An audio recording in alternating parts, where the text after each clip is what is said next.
네, 어, 이제부터, 저희 시우남 강의 제7강 마인드 메디슨을 진행하도록 하겠습니다. 사실 이 주제는 너무 어려워서 제가 풀 수 있을지 걱정이 좀 많이 됩니다. 그래도 마인드 메디슨 진행해 보겠습니다. 주로 우리가 이제 마인드 메디슨의 마인드는 마음이라고 하면 보통 가슴이나 명치 같은 그런 부분에서 느껴지잖아요. 그래서 마음이 꼭 디에 있을까 하면 여기 정중앙에 있을 것 같은데 과학적으로 마음의 작용은 뇌에서 특히 뇌에 있는 핵심 신경핵과 뇌의 네트워크 회로에서 일어나고 몸 전체를 통해서 그런 이제 마음들이 느껴진다고 합니다.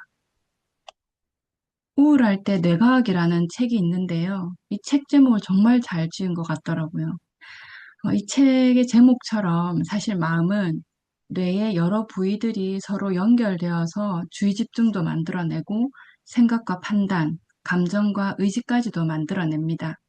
여기에 있는 5가지 뇌 네트워크는 마음을 만드는 핵심 구조들입니다. 이것만 봐도 알 수 있듯이 사실 우리가 느끼는 불안이나 두려움, 무기력은 어느 한 부분이 약해서 생긴 문제라기보다는 뇌라는 이제 거대한 네트워크가 균형을 잃었기 때문에 자연스럽게 나타나는 현상이라고 볼 수도 있습니다. 그래서 뭐 나의 의지가 약해서 이런 감정이나 어려움이 생긴 것이라기보다는 내가 흔들려서 이런 마음이 생겼다라고도 볼 수 있고, 또 그럼에도 불구하고 뇌는 신경 가소성이라는 특성이 있기 때문에 얼마든지 뇌의 연결 네트워크를 개선시키는 훈련을 하면 다시 어려웠던 그 마음의 문제도 회복될 수 있다고 합니다. 이제 이번 시간에는 이제 뇌에서 마음에 관여하는 여러 가지 중에서 딱 4가지 정도 이름만 기억하면 좋을 것 같습니다. 다들 이제 많이 들어보셨을 것이고 아는 이름일 텐데요. 편도체는 이제 감정 조절과 관련된 감정을 관할하는 거고, 해마는 기억, 시상하부는 우리의 감정을 신체와 연결시켜서 일종의 신체로 변환시켜주는 역할을 합니다. 그리고 전전두엽은 이성적인 판단을 하는 최고의 컨트롤 타워라고도 합니다. 이렇게 편도체, 해마, 시상하부, 전전두엽 이 4가지 이름은 꼭 기억하고 이제 주셨으면 좋겠습니다. 뇌가 마음을 형성하는 중요한 장소이자 부위라고 말씀을 드렸는데, 오늘은 그 마음에서 우리를 힘들게 하는 2가지에 집중해 보려고 합니다. 감정과 생각입니다. 두려움, 우울, 낙담 등의 감정이 오래 지속될 때 우리는 좀 무척 힘들어집니다. 그리고 머릿속에서 끊임없이 일어나는 목소리들, 생각들이 또 우리를 힘들게 하기도 합니다. 몸이 더 안 좋아진 것 같아, 뭐 희망이 없다, 그때 내가 왜 그랬을까, 저 사람이 나를 무시해 등등의 생각들이 계속 머릿속에서 일어납니다. 그래서 오늘은 우리를 힘들게 하는 이 2가지에 대해서 좀 살펴보려고 합니다. 먼저 감정입니다. 인간이 호모사피엔스로 진화하는 과정에서 감정은 생존에 매우 중요한 역할을 했습니다. 감정은 어떤 행동을 일으키는 엔진이 되기도 했고요. 말로 설명하기도 전에 상황을 빠르게 파악하고 상대방과 정서적으로 동화를 시켜주기도 했습니다. 이런 이제 정서적인 동화 능력이 사실 우리가 집단을 만들고 단단하게 묶어주기도 했죠. 그래서 결국 이런 감정의 동화가, 타인과의 동화가 더 큰 사회를 이루는 데 중요한 바탕이 되기도 했습니다. 그런데 이제 이런 감정이 과도하게 오래 지속될 때 두려움과 불안, 외로움, 공포, 질투 같은 감정을 그게 오래 지속되면 우리를 좀 다소 불편하게 만듭니다. 그럼 이제 이런 부정적이라고 하는 두려움이나 공포라는 감정은 왜 필요할까요? 감정은 우리가 머리로 이게 뭔지 이해하기도 전에 이미 몸을 움직이게 합니다. 독거미를 봤을 때 저건 독거미다. 뭐 위험하다, 독이 있다라고 생각하기도 전에 깜짝 놀라고 바로 물러나는 반응이 있듯이 이처럼 두려움이나 이제 불안 같은 그런 감정은 위험을 경고하고 또 위험을 회피하게 만드는 중요한 생존 신호 역할을 했습니다. 그리고 또 중요한 점은 감정은 다음에 비슷한 상황이 다시 왔을 때 빠르게 반응할 수 있도록 일종의 이제 비유적인 표현이지만 우리 뇌에 형광펜 표시를 해두는 역할도 합니다. 한 번 크게 놀랐던 상황, 그리고 상처받았던 경험은 유사한 상황이 오면 재빨리 피할 수 있도록 뇌에 강하게 각인을 시켜줍니다. 그래서 두려움이라는 감정은 위험한 일이 닥쳤을 때 우리를 좀 각성시키고 필요할 때는 또 도망치거나 숨도록 만들어줍니다. 만약 두려움이 전혀 없다라면 위험한 상황에 겁없이 뛰어들다가 큰 사고를 당할 수 있으니 두려움이란 감정은 매우 중요한 감정입니다. 우울 또한 마찬가지로 어떤 실패나 부정적인 경험 후에 경솔한 행동을 다시 하지 않기 위해서 약간 시스템 가동을 잠시 중단하고 좀 재정비하는 차원에서 필요한 감정입니다. 뭐 예를 들어서 사실 좀 매몰차게 차버린 연인에게 헤어지기 싫어서 뭐 매달린다거나 큰 돈을 날리게 한 뭐 대상에게 또다시 돈을 투자한다든지 이렇게 하기보다는 좀 슬프고 우울하지만 잠시 침잠에 드는 이런 우울의 감정은 우리를 보호하는 차원에서 매우 필요합니다. 그런데 문제는 이런 감정이 지속적으로 반복될 때 이 감정을 담당하는 뇌의 회로가 반복 활성화되어 습관화된 감정이 만들어진다는 겁니다. 상황에 대한 이해나 판단을 하기도 전에 먼저 화가 나거나 자책하는 마음이 드는 것은 어떤 감정이 뇌의 습관이 되어 버린 것입니다. 음, 이런 반복된 불안과 두려움이 일어나면 세포 차원에서 우리 몸에 어떤 변화가 일어나는지를 살펴보면 편도체가 일단 비상신호를 보냅니다.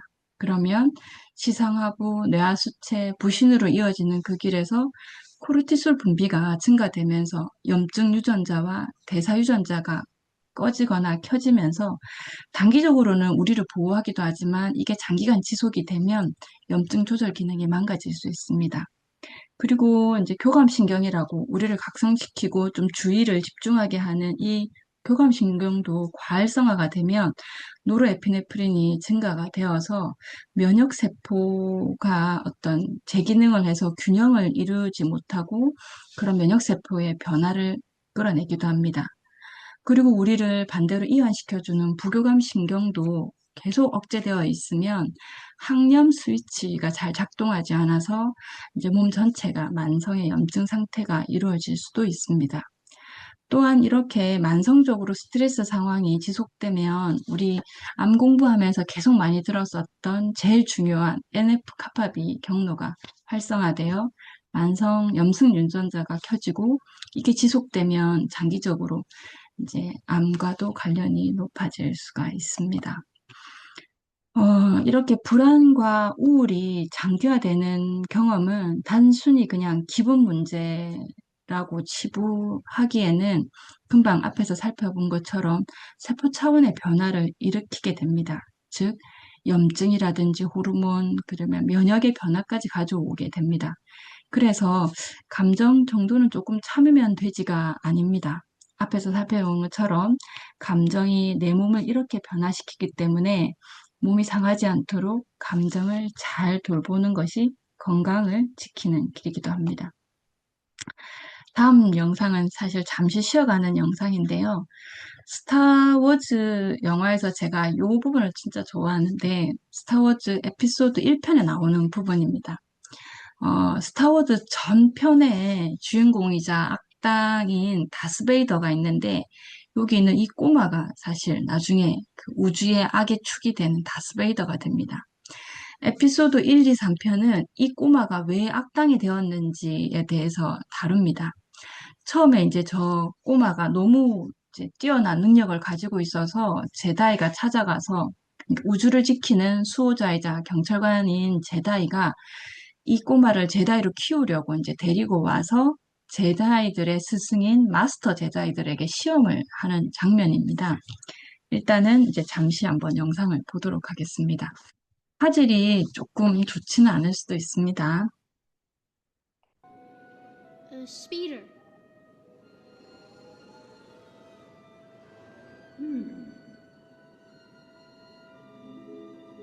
How feel you?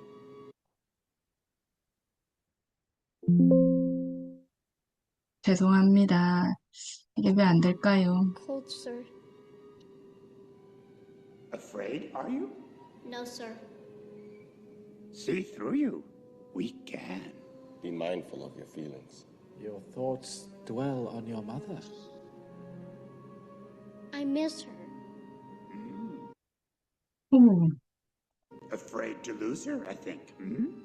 What has that got to do with anything? Everything. Fear is the path to the dark side. Fear leads to anger. Anger leads to hate. Hate leads to suffering.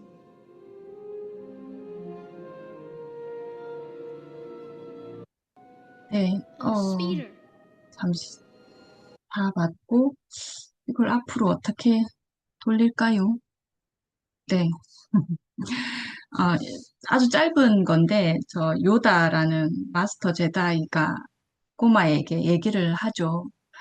두려움은 어둠의 길로 가는 길이다. 두려움은 분노를 낳고, 그 다음에 분노는 증오를 낳으며, 그리고 증오는 고통을 낳지. 너에게 많은 두려움이 느껴진다라는 대사가 나오는데요.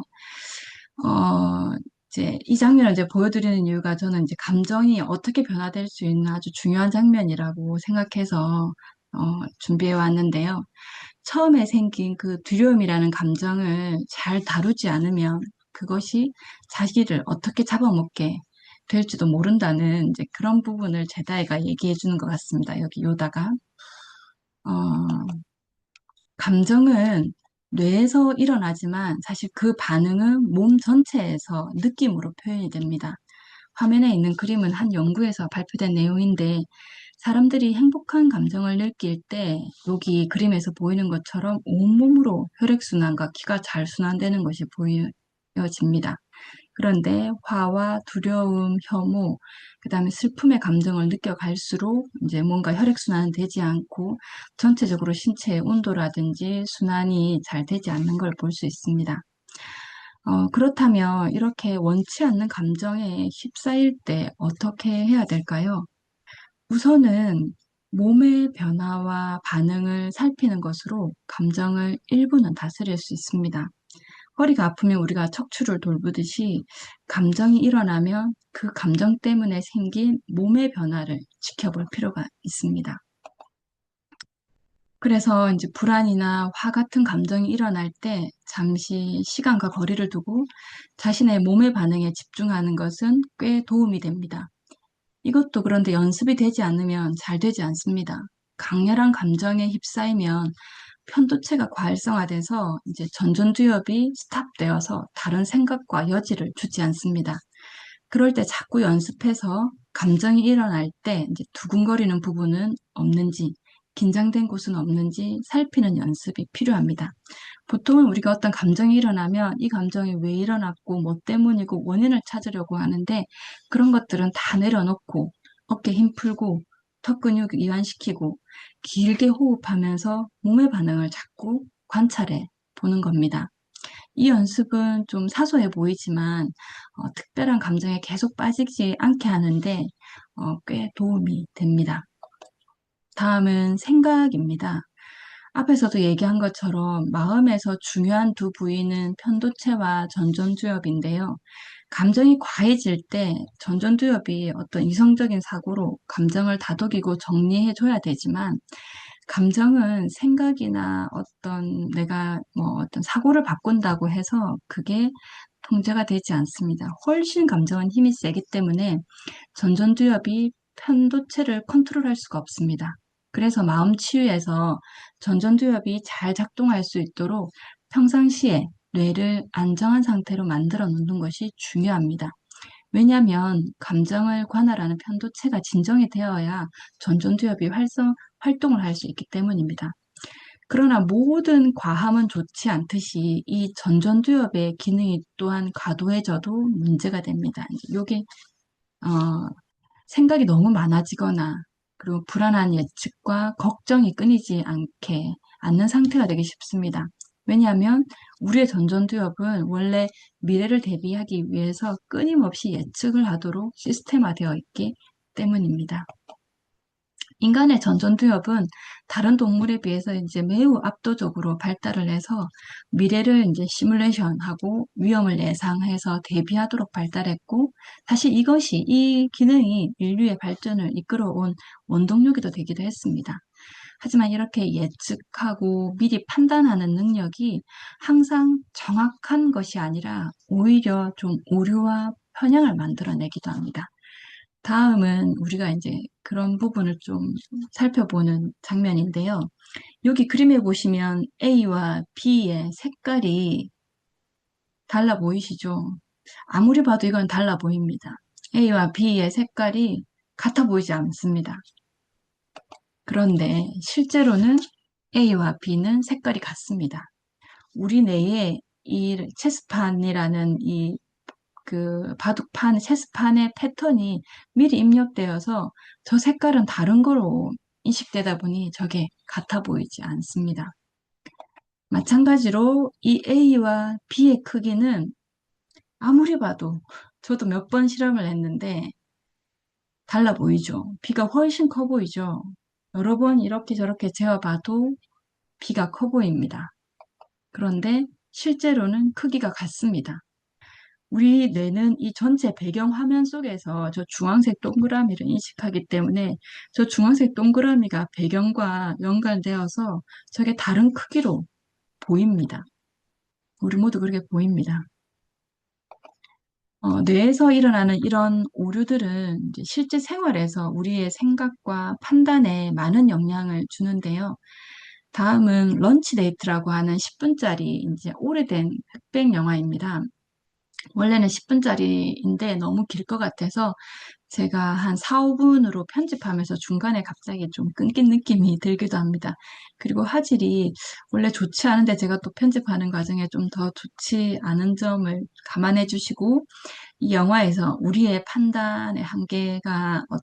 판단과 인식의 한계가 어떤 부분이 있는지 한번 살펴봐 보시면 좋을 것 같습니다. 중년의 부인이 기차를 타러 기차역에 왔습니다. 기차역에 거린들도 보이고요. 동전을 줍는 사람도 보입니다. 기차를 타러 가는 길에 No, don't. Please don't touch it. I'll take care of those. All right, let me give you a No, hand. don't. No. You're making me miss my train.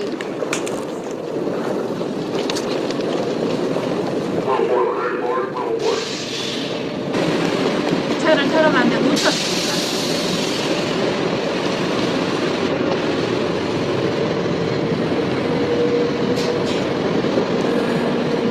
저 기차를 타야 되는데 표도 끊었는데 놓쳤고 그래서 뭔가 아까 이 장면 잘린 장면이 있는데 가방에 뭔가 더 없어진 것 같고 How you doing? You know who it is, one and only. I know who you are, hot dog. You know, I know 저분 who you are. 입장에서는 이상한 사람들이 주변에 지나가는 것 같고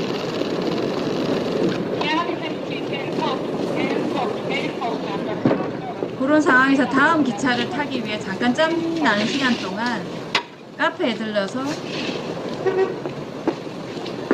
How much is this salad? $2. Well, I'm not sure that I have that much. $1. Here's some more. Here's some more. All right, $1.52. There you go, lady. Thank you. Napkin? Shirley.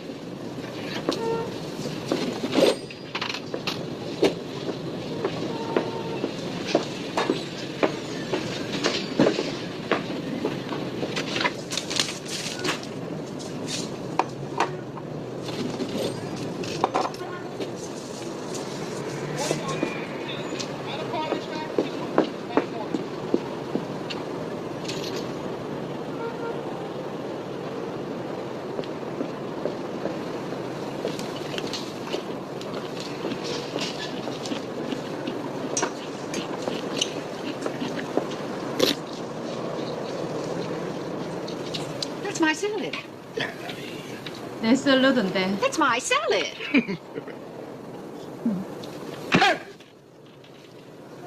안 그래도 오늘 일진이 안 좋다고 생각하지 할 것 같아요.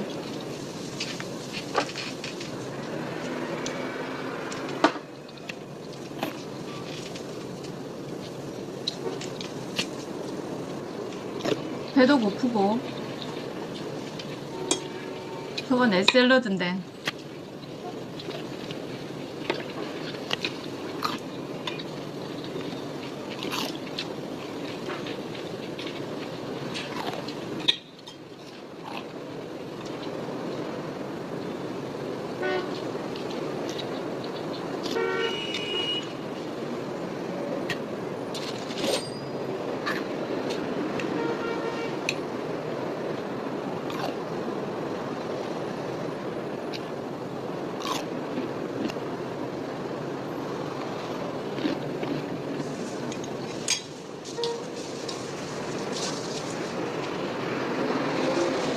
이왕 이래 된 거 그냥 샐러드라도 먹자 그렇게 생각하셨는지.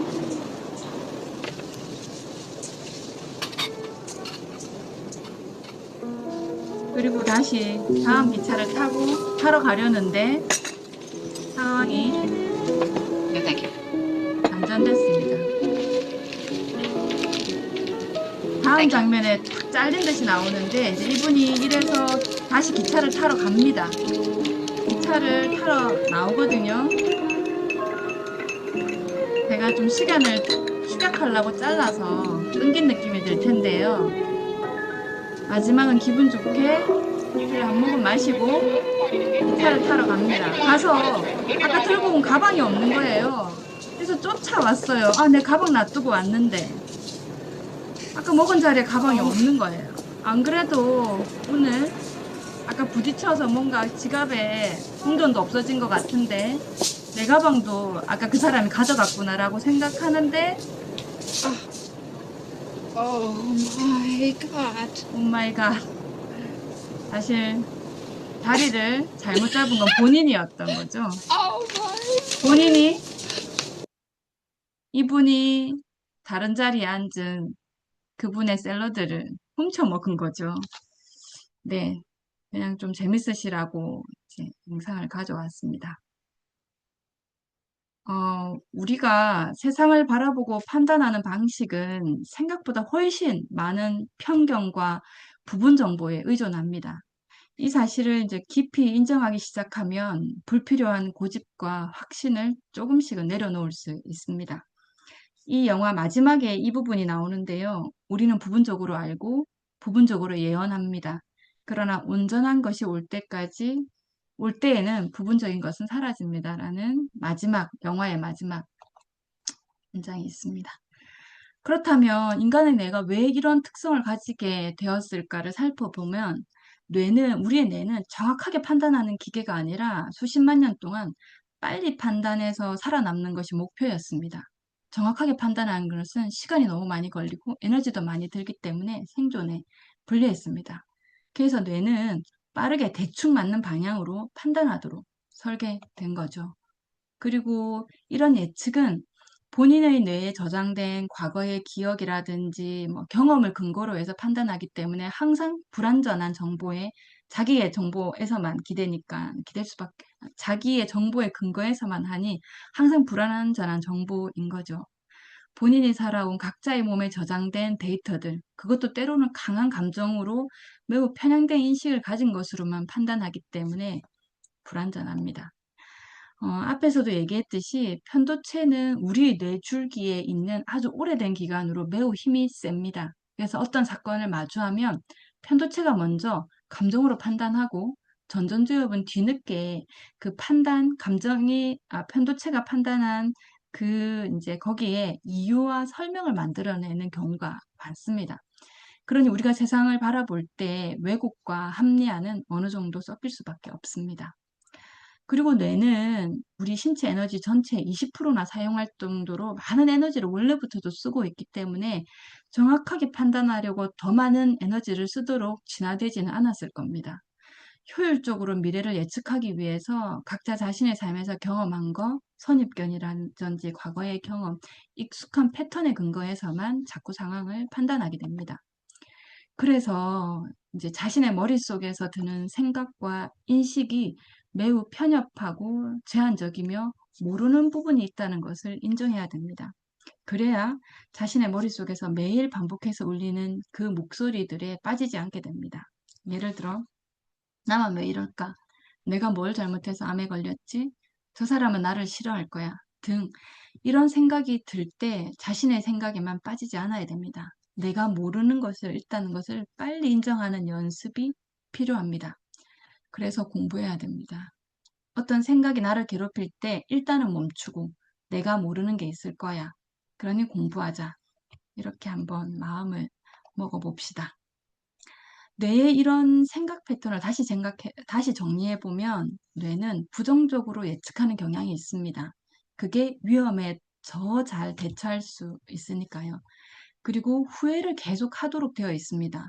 반성하고 반추하는 습관이 다음번에 있는 위험을 더 잘 대처할 수 있게 됩니다. 그리고 뇌의 에너지를 아끼기 위해서 익숙하고 자신에게 습관이 형성된 그런 방향으로만 사고하려는 경향이 있습니다. 그래서 변화에 대해서는 그렇게 많이 우리가 저항하게 되는 겁니다. 그리고 뇌가 예측하고 판단하는데 이제 기억은 매우 중요한 재료입니다. 예측과 판단의 중요한 소스가 자신의 기억을 바탕으로 하기 때문인데요. 그런데 이런 기억은 매우 부정확합니다. 나이가 들수록 자신의 기억에 확신을 가지지 않는 것이 좀 현명한 태도라고 우리는 알고 있듯이 우리의 기억은 그 기억을 떠올리는 그 순간의 감정과 정보에 의해서 다시 쓰이고 편집될 수 있습니다. 예를 들어서 과거에 제가 뭐 넘어졌던 기억이 10대 때 있었다라면 그 넘어진 10대 때의 기억을 20대 때 다시 기억해낼 때 그 20대 때의 저의 관점과 감정이 그 10대 때 넘어졌던 그 장면을 다시 해석하고 이야기를 덧붙이게 되는 거죠. 그리고 지금 다시 그때의 기억을 하게 되면 20대 때 재해석된 내용위에 또 현재의 저의 감정과 저의 스토리를 덧입는 이런 편집과 각색이 계속 일어나는 거죠. 기억이라는 건. 그래서 우리의 기억들은 약간은 아니면 꽤 조작과 편집이 늘 섞여 있습니다. 그리고 마음에서 중요한 또 다른 것은 무의식입니다. 우리는 이제 과거 경험한 일들과 그 당시의 감정과 습관적으로 형성됐던 신념들, 그리고 좀 반복적으로 어렸을 때 들었던 목소리들, 3살 때 들었던 저에게 반복적으로 해줬던 누군가의 목소리, 이런 것들은 저희가 기억할 수가 없고, 나의 의식에도 전혀 없습니다. 이렇게 내 기억과 의식에는 없지만 분명히 내 몸에 그리고 내 세포에 저장되어서 나를 이루고 있고 내 생각과 감정에 꽤 많은 영향을 미치고 어떤 특정한 행동의 패턴들을 계속 만들어 내고 있을 뿐만 아니라 내 안에 어떤 좋음과 나쁨을 가지게 만드는 이런 무의식이 있을 거라는 거죠. 여기 그림에서처럼 내가 기억하고 있고 내 의식에 있는 부분은 이 물 위에 나와 있는 조금이고 그 밑에 이거보다 더 크게 어떤 무의식이 있을지 우리는 모릅니다. 그런데 이제 답답한 노릇은 그 무의식이 뭔지, 그리고 우리가 모르기 때문에, 그 무의식이 뭔지 모르기 때문에 어떻게 접근해야 할지, 어떻게 해결해야 할지, 그 길도 모르고 있습니다.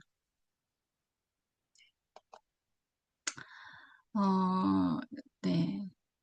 이런 상황에서 그 생각의 편향을 극복하기 위해서 앞에서도 얘기한 것처럼 생각의 편향 또한 일단은 자동적으로 일어나는 생각이든 머릿속 목소리든 거기에 바로 반응하거나 그 생각의 흐름에 나를 좀 놓아버리지 말고 일단은 멈추고 잠시 호흡한 뒤 감정의 편향을 극복했을 때처럼 몸에 일어나는 변화, 두근거리는 심장이나 경직된 근육이 있으면 그걸 살펴보고 긴장을 푸는 것으로 일단은 몸을 돌보고 그 다음에 내가 모르는 게 있다는 것을 인정해 봅시다. 그리고 우리의 전전주엽이 잘 활동할 수 있도록 몸을 안정시켜서 새로운 생각과 새로운 판단이 할 수 있는 여지를 가져보는 게 도움이 될 것 같습니다. 그런데 이게 말처럼 쉬웠다면 우리 모두 다 편했고, 이런 자리도, 이런 강의도 필요 없겠죠. 그게 생각처럼 안 되니까 병원을 찾고 상담사를 찾아다니고 공부를 하게 됩니다. 어, 계속 지금까지 했던 이야기들을 종합해보면 마음은 뇌의 작용이라는 것이 좀 분명합니다.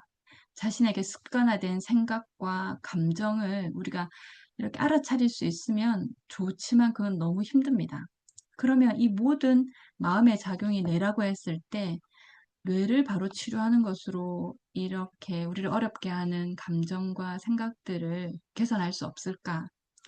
뇌는 정기적인 흐름으로 신경세포가 활성화된다는 걸 우리는 알고 있습니다. 그리고 이런 정기적인 흐름이 특정한 주파수와 패턴을 가지고 있고, 또 앞에서 맨 처음 살펴본 것처럼 여러 뇌 부위가 네트워크가 돼서 일종의 동기화된 현상으로 작용하는 것을 살펴봤습니다. 여기서 우리가 이제 코이런스라고 하는 이 개념을 좀 기억해 주시면 좋을 것 같은데요. 코이런스는 서로 다른 뇌의 영역들이 같은 주파수와 위상으로 진동하면서 함께 협력해서 움직이는 것을 이제 코이런스라고 하는데요. 일종의 뇌가 오케스트라라고 하면 각각의 악기들이 뭐 자기 혼자 소리를 잘 내는 것보다는 하나의 하모니를 이루어서 연주됐을 때 그 성량이 확대되는 것처럼 내가 각 영역에서 자기의 역할이 있지만 코이런스한 상태가 되면 오케스트라처럼 정렬된 파동으로 질서 있게 협동하게 됩니다.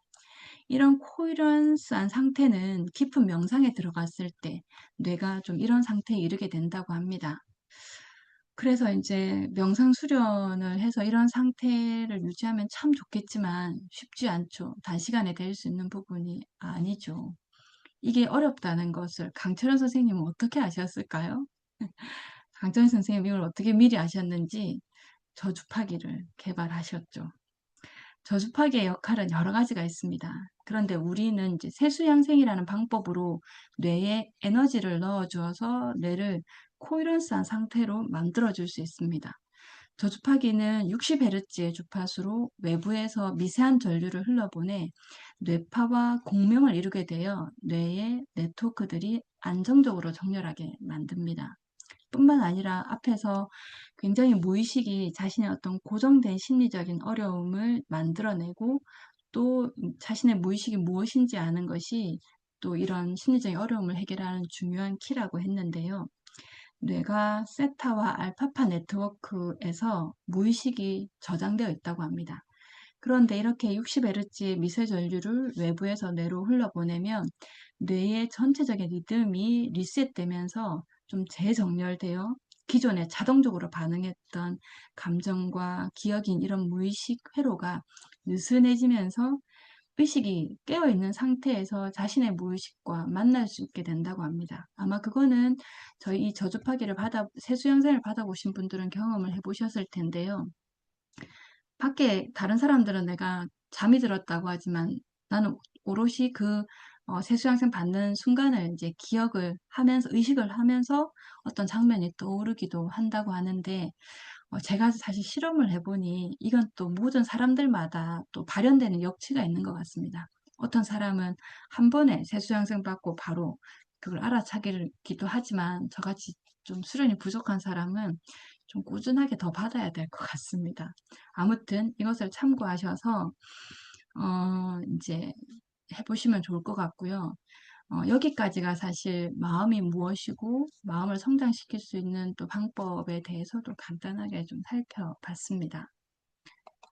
이제 마지막으로 우리가 왜 마음을 성장시키려고 하는지에 대해서 좀 생각해 보려고 합니다. 결국 우리는 모두 조금이라도 더 행복해지기 위해 마음 공부를 시작하잖아요. 근데 행복이라고 하면 그냥 좀 마냥 기분 좋고 아주 즐겁고 행복하다는 느낌이 좀 아주 도파민이 쏟는 그런 거일 수도 있고 평온하고 좀 충만한 느낌으로도 이렇게 떠오르기도 하는데 그 느낌으로 이런 느낌을 뇌와 몸의 관점에서 측정하는 몇 가지 지표가 여기 나와 있다고 합니다. 이거 외에 더 있을 수도 있는데 대표적으로 어떤 원하는 것을 성취했을 때 작동되는 보상과 동기의 도파민 회로, 그 다음에 안정감과 평안함을 느꼈을 때 또 세로토닌 시스템이 이제 이런 것들을 만들어내고요. 그 다음에 이제 긍정적인 정서와 관련되어 있는 왼쪽 전전두엽의 어떤 이제 그 부위, 그 다음에 디폴트 모드 네트워크라고 현재에 좀 집중하고 내적인 성찰과 관련된 이제 이 부위인데요. 이런 지표들이 종합적으로, 복합적으로 어우러져서 우리가 좀 주관적으로 느끼는 감정인 안정감과 행복감, 충만함 등을 느낀다고 합니다. 정리를 해보면 행복 또한 사실 뇌와 몸에서 일어나는 어떤 생화학적인 시스템의 변화라고도 할 수 있는데요. 말이 조금 어렵기는 합니다만 앞에서 행복을 나타내는 지표를 살펴본 것처럼 행복에 관여하는 것은 신경세포, 뉴런, 시냅스 이것들이 작용해서 만들어지는 세로토닌, 도파민, 코르티솔, 오시토신 같은 이 몇 개의 물질들이 행복과 안정감을 느끼게 만들어줍니다. 그러니까 행복이라는 것도 사실 외부에 있기보다는 신체 내부에서 몸에서 일어나는 작용이라고도 볼 수 있는데요.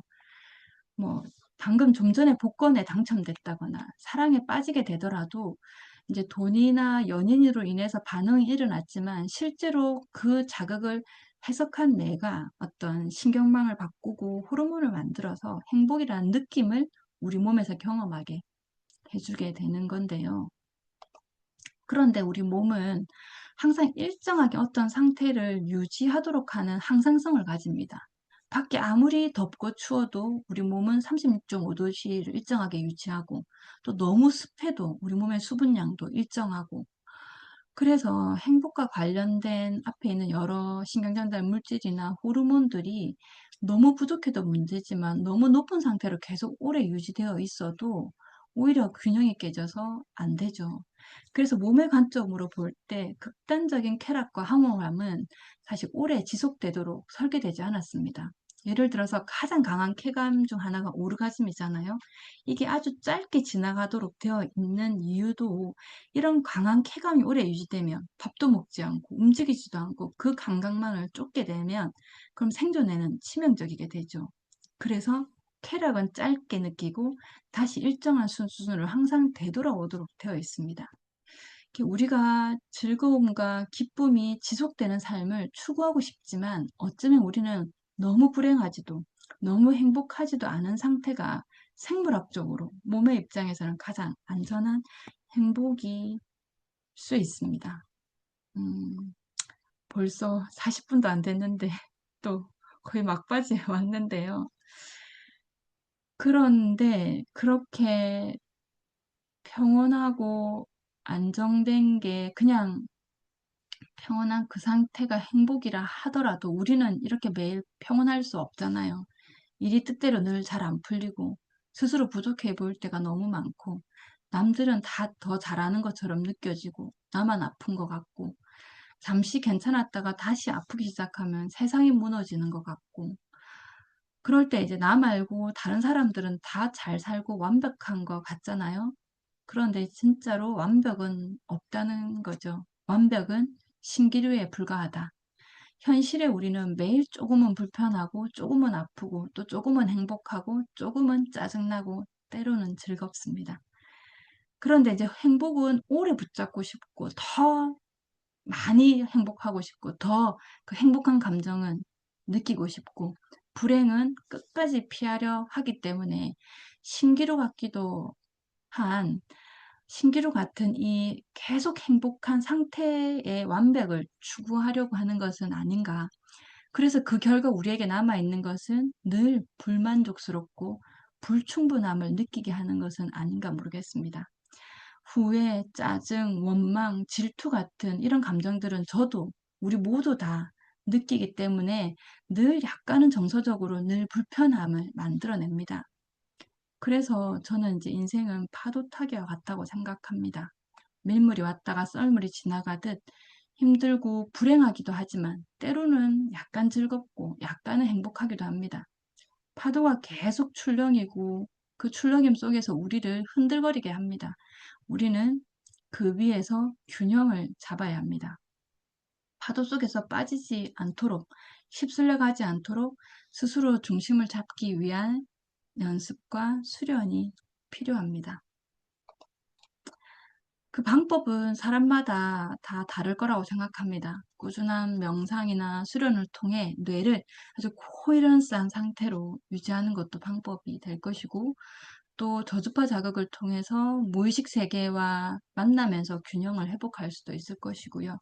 앞에서 살펴본 것처럼 격한 감정과 생각이 일어날 때 일단은 멈추고 몸의 변화를 관찰한다. 몸 여기저기 긴장을 푸는 것도 방법이 될 겁니다. 그리고 머릿속에서 계속 부정적인 메시지가 떠오를 때 그 머릿속의 목소리에게 그게 맞아? 라고 질문하고 다시 스토리를 바꾸어 보려고 해볼 수도 있습니다. 어떤 방식이든 좋습니다. 여러분 각자가 선택한 방법으로 자신의 인생의 파도를 잘 타시기를 진심으로 응원하겠습니다. 이상입니다. 너무 빨리 마쳤네요. 감사합니다. 네. 금요일 아주 다들 귀한 시간, 좋은 시간 보내시고 또 푹 주무시기 바랍니다. 다음 주는 참 강철현 선생님의 마지막 쉬운 암 강의거든요. 많은 분들이 오셔가지고 좋은 시간이 되시면 좋겠습니다. 이상입니다. 굿나잇.